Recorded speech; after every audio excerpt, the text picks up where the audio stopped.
الحمد لله نحمده ونستعينه ونستغفره ونعوذ بالله من شرور أنفسنا ومن سيئات أعمالنا والصلاة والسلام على نبينا محمد وعلى آله وصحبه أجمعين.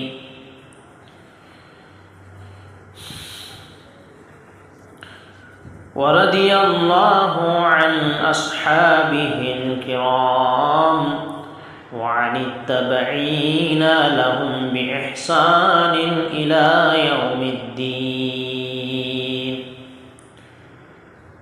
সমস্ত প্রশংসা আল্লাহর জন্য। আমরা তার প্রশংসা করি, তার কাছে সাহায্য চাই, তার কাছে ক্ষমা চাই। আর আমরা আমাদের নাফসের অনিষ্ট ও আমাদের খারাপ আমল থেকে আল্লাহর কাছে আশ্রয় চাই। আর আমাদের নবী মুহাম্মদ সাল্লাল্লাহু আলাইহি ওয়াসাল্লাম, তার পরিবার পরিজন ও তার সকল সাহাবীর ওপর আল্লাহর রহমত ও শান্তি বর্ষিত হোক। আল্লাহ তার সম্মানিত সাহাবীদের ওপর এবং কিয়ামত পর্যন্ত যারা নিষ্ঠার সাথে তাদের অনুসরণ করবে তাদের ওপর সন্তুষ্ট হয়। আল্লাহুম্মা আমিন। আমি মুজাম্মেল আজ সূরা আল বাকারা ৩ নম্বর আয়াতের সংক্ষিপ্ত তাফসীর করব ইনশাআল্লাহ, সহজ ভাষায় সালাফি মানহাজ অনুযায়ী।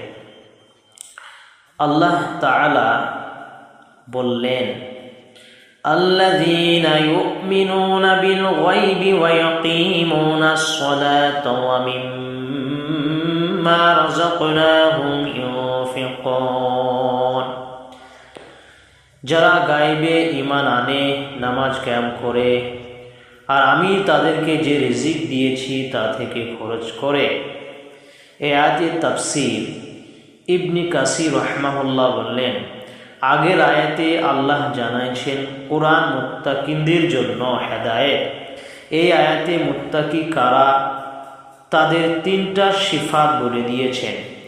এই 3টা যার মধ্যে থাকবে সেই কোরআন থেকে হেদায়েত পাবে। প্রথম সিফাত ইউমিনুনা বিল গায়ব, গায়বে ঈমান আনে। গায়ব মানে যা চোখে দেখা যায় না, কানে শোনা যায় না, হাতে ধরা যায় না। ইবনে আব্বাস রাদিয়াল্লাহু আনহু বললেন, গায়েব হলো আল্লাহ, ফেরেশতা, জান্নাত, জাহান্নাম, কিয়ামত, তাকদীর, যা ওহী ছাড়া জানা যায় না। কাতাদা রাহমাহুল্লাহ বললেন, যা নবী সাল্লাল্লাহু আলাইহি ওয়াসাল্লাম আমাদের জানাইছেন অথচ আমরা দেখি নাই, যেমন মিজান, ফুলসিরাত, হাউজে কাউসার। ইবনে মাসউদ রাদিয়াল্লাহু আনহু বললেন, গায়বে ঈমান হলো ইসলামের মূল, কারণ কাফেররা বলে চোখে দেখি নাই, মানি না। আর মুমিন বলে আল্লাহ বলেছেন, রাসূলুল্লাহ সাল্লাল্লাহু আলাইহি ওয়াসাল্লাম বলেছেন, তাই মানি। এটাই সামি'না ওয়া তু'না, আমরা শুনলাম ও মানলাম। সূরা আল বাকারা আয়াত নম্বর 285।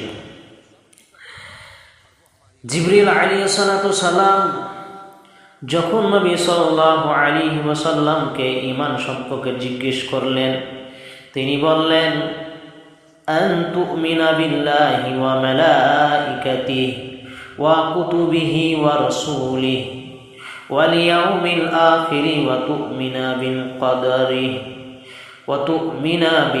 কদরি খায়রিহি ওয়া শাররিহি।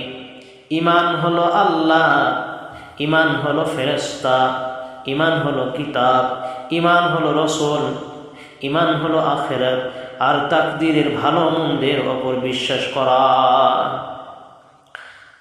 সালাফি আকিদা গায়েবের খবর একমাত্র আল্লাহ জানেন। আল্লাহ বললেন, قُلْ لَا يَعْلَمُ مَا فِي السَّمَاوَاتِ وَالْأَرْضِ الْغَيْبَ إِلَّا اللَّهُ। বলুন, আসমান ও জমিনে যা আছে তারা গায়েব জানে না একমাত্র আল্লাহ ছাড়া। সূরা নাহাল আয়াত নম্বর 65। তাই যে বলে আমি গায়েব জানি সে কাফের। নবী সাল্লাল্লাহু আলাইহি ওয়াসাল্লাম বললেন, মান আতা কাহিনান ফাসাদ্দাকাহু বিমা ইয়াকুলু ফাকাদ কাফারা বিমা উনজিলা আলা মুহাম্মাদ। আবু দাউদ 3904 নম্বর হাদিস। যে গণকের কাছে গিয়ে বিশ্বাস করল সে মুহাম্মদের ওপর যা নাজিল হয়েছে তা অস্বীকার করল। আমাদের শিক্ষা ওহী দিয়ে যা আসে তা বিনা প্রশ্নে মানতে হবে। স্বপ্ন কাশাফ ফিরের কথা দিয়ে আকীদা বানানো যাবে না। দলিল শুধু কোরআন আর সহিহ সুন্নাহ। দ্বিতীয় সিফাত ওয়া ইয়াকিমুনাস সালাহ, নামাজ কায়েম করে। ইবনে কাসির রাহিমাহুল্লাহ বললেন, কায়াম মানে শুধু পড়া না, বরং অক্ত মতো রুকু সিজদা ঠিক করে করা। শর্ত আরকান ওয়াজিব সুন্নত ঠিক রেখে খুশু খুজুর সাথে আদায় করা। কাতাদা রাহমাহুল্লাহ বললেন, ফরজ ওয়াজিব সুন্নত সব ঠিক রাখা। ইবনে আব্বাস রাদিয়াল্লাহু আনহু বললেন, দাইমি করা, কখনো ছেড়ে না দেওয়া। নবী সাল্লাল্লাহু আলাইহি ওয়াসাল্লাম বললেন, সাল্লু কামা রাআইতুমুনি উসাল্লি। সহিহ বুখারী 631 নম্বর হাদিস। তোমরা নামাজ পড়ো যেভাবে আমাকে পড়তে দেখো। যে তাড়াহুড়া করে পড়ে তাকে নবী সাল্লাল্লাহু আলাইহি ওয়াসাল্লাম বললেন, ইরজি' ফাসাল্লি ফাইন্নাকা লাম তুসাল্লি। ফিরে যাও, নামাজ পড়ো, তুমি নামাজই পড়ো নাই। পুরুষের জন্য জামাত ওয়াজিব।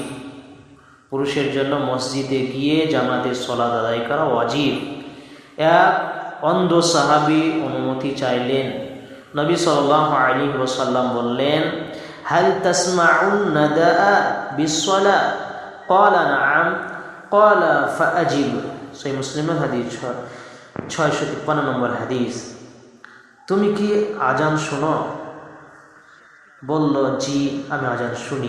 নবী সাল্লাল্লাহু আলাইহি ওয়াসাল্লাম বললেন, তাহলে মসজিদে এসো। একজন অন্ধ ব্যক্তি অনুমতি চাইলেন, তাকে অনুমতি দেওয়া হলো না। আমরা সুস্থ মানুষ, ভালো থাকি, তারপরে বাড়িতে বসে বসে নামাজ পড়ি, এটা ঠিক না। ওয়াজিব আর ফরজের মধ্যে মুহাদ্দিসদের নিকটে কোনো পার্থক্য নেই। অতএব ওয়াজিবটাকে হালকা নেবেন না। ওয়াজিব ছেড়ে দিলে গুনাহ হয়, সতর্ক থাকবেন। নামাজের গুরুত্ব, আল আহদুল্লাযী বাইনানা ওয়া বাইনাহুম as-salatu faman tarakaha faqad kafara। তিরমিজি হাদিস 2621 নম্বর হাদিস।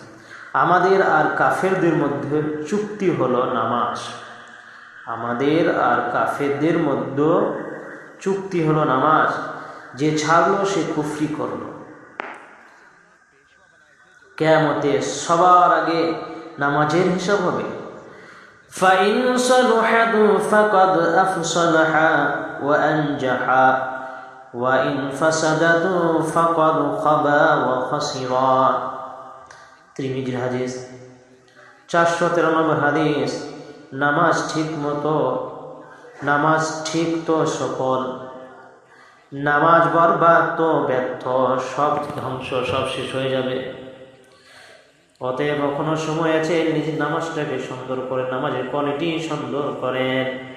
যে নামাজ আপনাকে বিপদ থেকে বাঁচাতে পারে না দুনিয়াতে, সেই নামাজ কোনোদিন কিয়ামতের দিনে আপনাকে সেই আযাব থেকে বাঁচাতে পারবে না। অতএব সতর্ক থাকেন। নামাজটা পড়ছে, নামাজ আমার কবুল হচ্ছে না কি হচ্ছে এটার দিকে ফলো রাখবেন। যখন কোনো মানুষ নামাজ পড়বে আর তার নামাজ যদি সফল হয়ে যায়, কবুল হয়, তার দ্বারা আর খারাপ কাজ করে, এটা মনে রাখবেন। শিক্ষা, বিদআত ছাড়া নামাজ পড়তে হবে, বিদআত ছাড়া নামাজ পড়তে হবে। ফরজের পর সম্মিলিত মোনাজাত, নিয়ত মুখে পড়া, এই সবের দলিল নাই, কোনো দলিল নাই, কোনো প্রমাণ নেই। আর যেটা কোনো দলিল নাই সেটা দলিল বানিয়ে যদি করি আমরা, তার নাম হচ্ছে বিদআত। আর বিদআত করলে নবী সাল্লাল্লাহু আলাইহি ওয়াসাল্লাম তার জন্য কিয়ামতের দিনে সুপারিশ করবে না। বিদআত একটা নোংরা পাপ, অতএব বিদআত থেকে দূরে থাকবেন। তৃতীয় সিফাত, ওয়া মিম্মা রাযাকনাহুম ইউনফিকুন, আমি যা দিচ্ছি তা থেকে খরচ করে। আল্লাহ সুবহানাহু ওয়া তাআলা যা দিয়েছেন তা থেকে আমাদেরকে খরচ করতে হবে। ইবনে আব্বাস রাদিয়াল্লাহু আনহু বললেন, এখানে প্রথম উদ্দেশ্য যাকাত, তারপর সাধারণ সাদকা, আত্মীয়কে দেওয়া, মিসকিন খাওয়ানো, সব। ইবনে কাসির রাহমাহুল্লাহ বললেন, মুমিন কৃপণ হতে পারে না, মুমিন কৃপণ না, আল্লাহ দিয়েছেন তাই আল্লাহর রাস্তায় খরচ করে। রিজিক মানে শুধু টাকা না, রিজিক মানে শুধু টাকা না, ইলম, সময়, শক্তি, সবই রিজিক, সবই আল্লাহর রাস্তায় লাগাতে হবে। আমাদের যা আছে ইলম, সময়, শক্তি যা আছে সবগুলোই রিজিক, আর সব জিনিস আল্লাহর রাস্তায় লাগাতে হবে, তবেই জান্নাত পাওয়া যাবে। নবী সাল্লাল্লাহু আলাইহি ওয়াসাল্লাম বললেন, মা মিন সাহিবি যাহাবিন ওয়ালা ফিদ্দাতিন লা ইউআদ্দি মিনহা হাক্কাহা ইল্লা ইযা কানা ইয়াউমুল কিয়ামাহ সুফিহাত লাহু সাফাইহু মিন নার। যে সোনা রূপার হক যাকাত দেয় না, কিয়ামতে তা আগুনের পাত বানানো হবে, তার গায়ে ছ্যাঁক লাগানো হবে। আর যাকাত না দেওয়া মাল কিয়ামতে টাক মাথা সাফ হয়ে কামড়াবে। সহিহ বুখারীর হাদিস, 1403 নম্বর হাদিস। যে যাকাত না দেয় সেই যাকাতের মাল কিয়ামতে টাক মাথা সাফ হয়ে কামড়াবে তাকে, ভয়ঙ্কর অবস্থা। সত্য হলো হালাল কামাই, ইন্নাল্লাহা তাইয়্যিবুন লা ইয়াকবালু ইল্লা তাইয়্যিবা। সহিহ মুসলিম 1015 নম্বর হাদিস। আল্লাহ পবিত্র মাল ছাড়া কবুল করেন না। সুদ, ঘুষ, হারামের টাকা থেকে সদকা কবুল হয় না। যেটা আপনি কামাই করেছেন, যেটা আমরা কামাই করেছি, হালাল পয়সা, হালাল রিজিক, সেটা আল্লাহর রাস্তায় সাদাকা করতে হবে, দান করতে হবে। তাহলে ওই দান, ওই সাদাকা কবুল হবে, কবুল হলে আমাদের উপকার হবে। আর যেটা হারাম পয়সা, হারাম রোজগার, হারাম ইনকাম, ওইটা সাদাকা, ওইটা দান করে কোনো কাজে আসবে না, ওই দান কোনো কাজে আসবে না। অতএব দান যেটা করছেন তৈয়ব হালাল থেকে দেন, যেটা সবচেয়ে ভালো। গোপনে দান উত্তম। আমরা তো এখন দান করি প্রকাশ্যে, প্রথমে লেখা হয় একটা খাতায়, তারপর সেটাকে বলা হয়, পাম দেয় বক্তা সাহেব, আরে এমন সাহেব, এমন আবদুল্লাহ 10,000 টাকা দিয়েছেন, লিল্লাহি তাকবীর, আল্লাহু আকবার, অনেক অনেক কিছু বলে পাম টাম দিয়ে তারপর আবার পামবালা দোয়াও করা হয়। লা হাওলা ওয়ালা কুওয়াতা ইল্লা বিল্লাহ। এসব দিকে সাবধান থাকবে। গোপনে দান উত্তম, গোপনে দান করবেন। ওয়ারাজুলুন তাসাদ্দাকা বিসাদাকা فأخفاها حتى لا تعلم شماله ما تنفق يمينه। সহিহ বুখারীর হাদিস 1423 নম্বর হাদিস।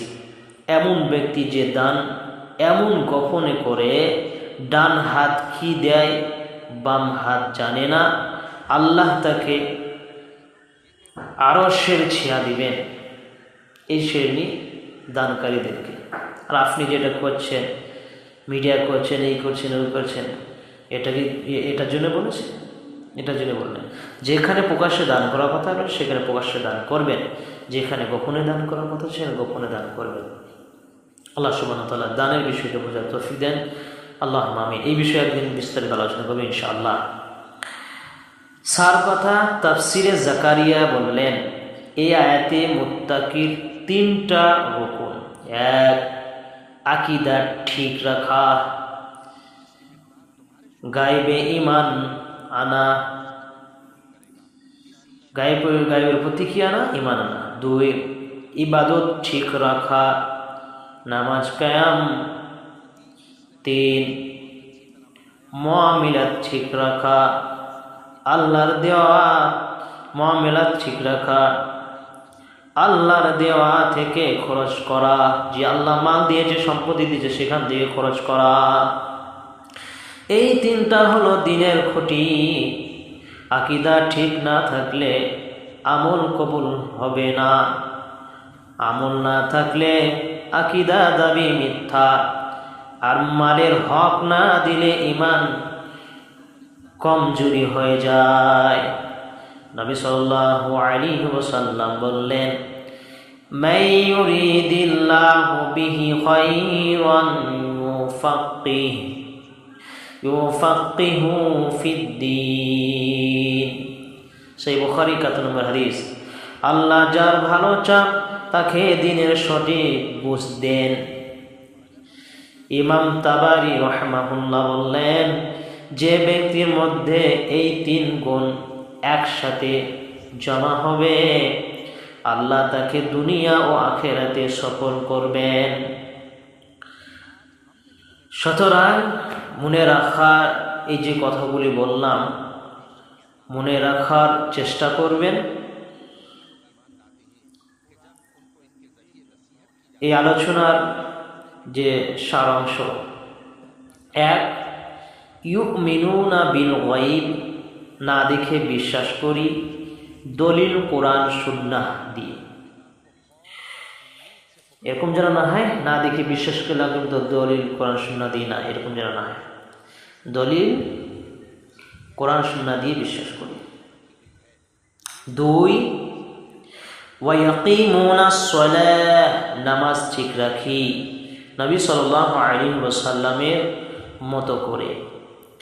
কোনো বুজুর্গ, কোনো অন্য কোনো ইমাম টিমামকে নিয়ে তাদের মতো করে ঠিক রেখে নামাজ ঠিক রাখলে হবে না। ওয়ায়াকিমুনাস সালাহ, নামাজ ঠিক রাখি নবী সাল্লাল্লাহু আলাইহি ওয়াসাল্লামের মতো করে। 3, ওয়া মিম্মা রাযাকনাহুম ইউনফিকুন, হালাল থেকে খরচ করি, যাকাত সাদাকা দিই। দোয়া করি, আল্লাহুম্মা জাআলনা মিনাল্লাযীনা ইউমিনুনা বিল গায়ব ওয়া ইয়াকিমুনাস সালাহ ওয়া মিম্মা রাযাকনাহুম ইউনফিকুন। আল্লাহ সুবহানাহু ওয়া তাআলা আমাদেরকে সবাইকে এই যে কথাগুলি বললাম, এই কথাগুলিকে আমল করার তৌফিক দান করুন। আল্লাহুম্মা আমিন। ইয়া আল্লাহ, আমাদেরকে তাদের অন্তর্ভুক্ত করুন যারা গায়েবে ঈমান আনে, নামাজ কায়াম করে এবং আপনি তাদেরকে যে রিজিক দিয়েছেন তা থেকে খরচ করে। আমিন ইয়া রাব্বাল আলামিন। আসসালামু আলাইকুম ওয়া রাহমাতুল্লাহি ওয়া বারাকাতুহু। সুবহানাকাল্লাহুম্মা বিহামদিকা, আশহাদু আল্লা ইলাহা ইল্লা আনতা, আস্তাগফিরুকা ওয়া আতুবু ইলাইক। तो ये सुनते क्यों नहीं? क्या इन्होंने नहीं देखा कि हम बंजर जमीन की तरफ पानी रवा करते हैं, फिर उससे खेती पैदा करते हैं, दिखाते हैं तो ये देखते क्यों नहीं और कहते हैं अगर तुम सच्चे हो तो ये फैसला कब होगा? कह दो कि फैसले के दिन काफिरों को उनका ईमान लाना कुछ भी फायदा न देगा और न उनको मोहलत दी जाएगी। तो उनसे मुंह फेर लो और इंतजार करो, ये भी इंतजार कर रहे हैं।